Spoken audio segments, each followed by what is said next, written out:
Omusajja ono Byabakama yadde ku express anyuka n'agamba nti mu Kkalulu amagye tegakkirizibwa era temwalimu violence temwakamu kubanga nti violence nga zaaliwo yandizirabyeko naye nti because of COVID-19 issues President Byabakama yali yakola nga byayagala. Nasonyiwa oli musazange nze Sasha Maganda nateera era nga nze wano ku Bobi Wine Generation TV nate baako kyenze sharing namwe but I need you to listen to this animal. But before anything else, I want us to remember and preview what really happened before in that period of elections 2021. Ono zagambye nti temwali violence nakamu kyabula binyo kuba nti ayogera bino munnamateeka ngambe yeeyita kubanga tuyinza kuba justice and we support such arrogancy. Let's go to the video when the president was being tortured with his team nga yatambula campaign. Let's go and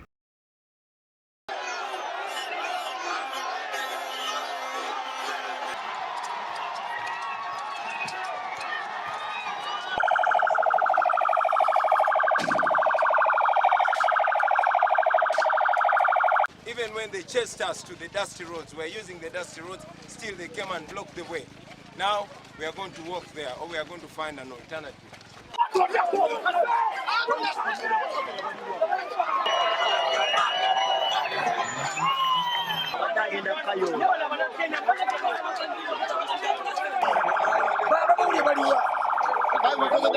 my God.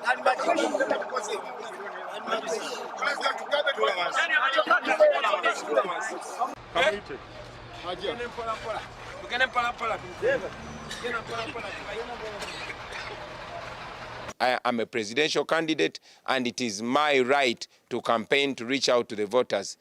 While the Electoral Commission claims that Mukono district and Kampala district and Wakiso districts and Masaka and many other districts have been restricted for campaigns. All of you have seen General Museveni campaigning. He was campaigning right here in Wakiso. Yesterday, he was in Busabala campaigning. And shameful enough, he is the one giving orders to stop us from campaigning.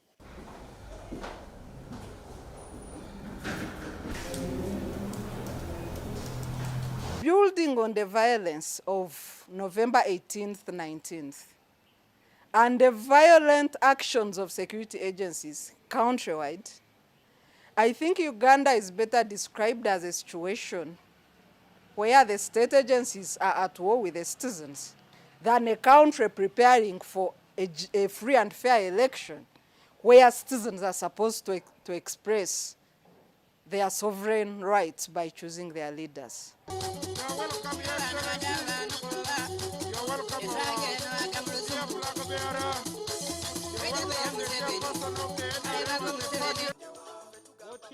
So some of these groups are being used by outsiders. So ngitonga jabala kote lu chaneta Kampala maga era ngitonga lu vupito ngitonga lu alo kenga Uganda. Homosexuals, I don't know what groups outside there. Ngitonga lu kapela ka jaga amadiana kwa bina ngumbu ikama.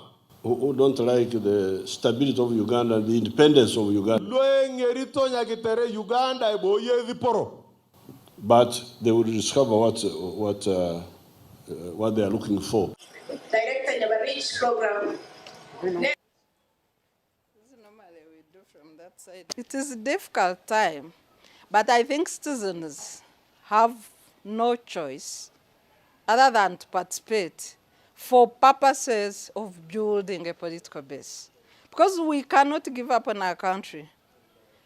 In a process where people have given up on their country, then the result has been a dire failed state, like in situations of Somalia and other countries.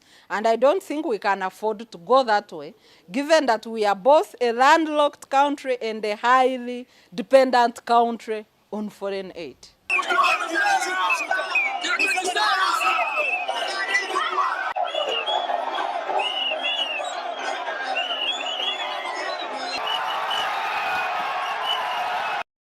Sewe Byabakama bintu obiraba tuwalaba nga kirafa kubwa tuwalaba nga dana magic bamukuba ekintu tuwalaba nti magic gakola obuvuyo buno bwonna tulina kiwalabira tulina tuyinza okwenenya ku bwongo omuzadde. Tukana ogamba ensi nti TV yo teriko DSTV bagisalako gwe oyo tumanyi biki byofuna zoyita benefits zofuna ebigata ku musaala gwo osuubira bana human rights bana outside world ngaekulaba buli kimu in COVID-19 towali out of the country, but all this happened at your watch. Byabakama, do you think we are fools?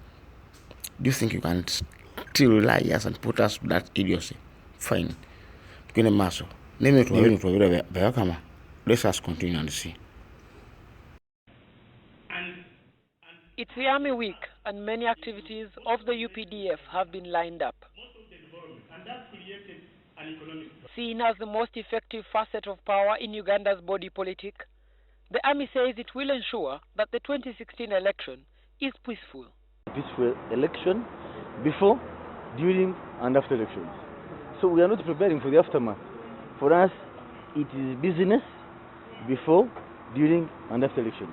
Their remarks come at a time of heightened rhetoric and jitters among the electorate that violence could break out. General Katumba Wamala revealed that he will not hesitate to unleash the army to rein in on violence. As a defender of the state from external attacks is common and is undisputed fact. That's what we all know. Military fight wars, they defend the country against the external aggression. Kano Kulaije also told NTV that the army will salute whichever candidate is elected as the commander-in-chief. The constitution is very clear. We salute the president of Uganda. And the president of Uganda is not given a name.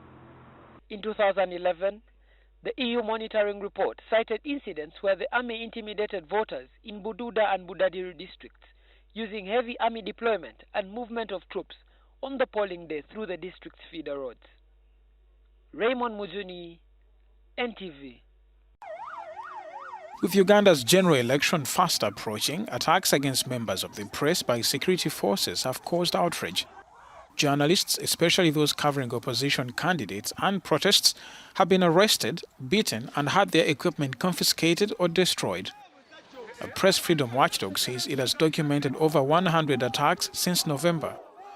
These have been deliberate attacks where some officers have even warned journalists to shoot at them and have gone ahead to shoot at them and occasioning injuries on them. This has never happened during an election in Uganda. We've not had a time as now when the deliberate attacks are not even condemned by the security leadership. The president has severally come out to attack the media as working for foreign agents, as being partisan, as promoting interests of the political opposition in the country. And of course, the voice of the president is so strong that it pushes the security forces to act immediately. Activists say security forces have enjoyed impunity for crimes against journalists. In December, the government decreed that only reporters accredited by the state-backed media regulator will be allowed to cover the elections due on January 14. We saw the emergence of new directives by the Media Council shortly before elections, asking all journalists to register and seek for permission to be able to cover elections. And this applied to both local and foreign journalists. We also saw the deportation of some foreign correspondents from the country. That has not happened before. And some were blocked at the airport as they came to cover elections. Opposition presidential candidate Bobi Wine on Wednesday resumed campaigning after a break. Uganda has banned campaign rallies in major urban centers, citing the coronavirus.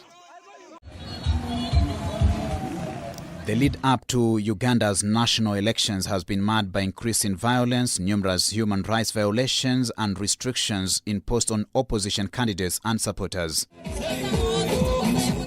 One of 10 candidates challenging him for the presidency this year is musician Robert Kyangulanyi Sentamu, known by the stage name Bobi Wine. Affectionately referred to as the ghetto president, the 38-year-old became an East African musical superstar in the early 2000s before switching to politics and winning a seat in parliament in 2017. Bobi Wine is seen as the biggest challenge to Mr. Museveni's rule and has mobilized many young people who have not previously been involved in politics. He has sharply criticized the president in the past and accused him of fearing the people. I thank you. Election observers in Uganda from the Eastern Africa Standby Force are urging for the respect of the rule of law as the country prepares to hold legislative and presidential elections, which are scheduled to be held on 14th of January. We will accept, ESF accepted to come, because we know that it's our role to be here today. We'll not leave the people of Uganda and the government alone organizing the elections, because I know that the government of Uganda needs the international observation. And ESF has taken the responsibility to come. The UN High Commissioner for Human Rights spokeswoman Ravina Shebsesani says the deteriorating human rights situation in the country is likely to discourage people from voting. We are deeply concerned by the deteriorating human rights situation in Uganda ahead of the parliamentary and presidential elections that are scheduled for the 14th of January, and the challenges that this situation may pose not only for voting day itself, but for the post-electoral period.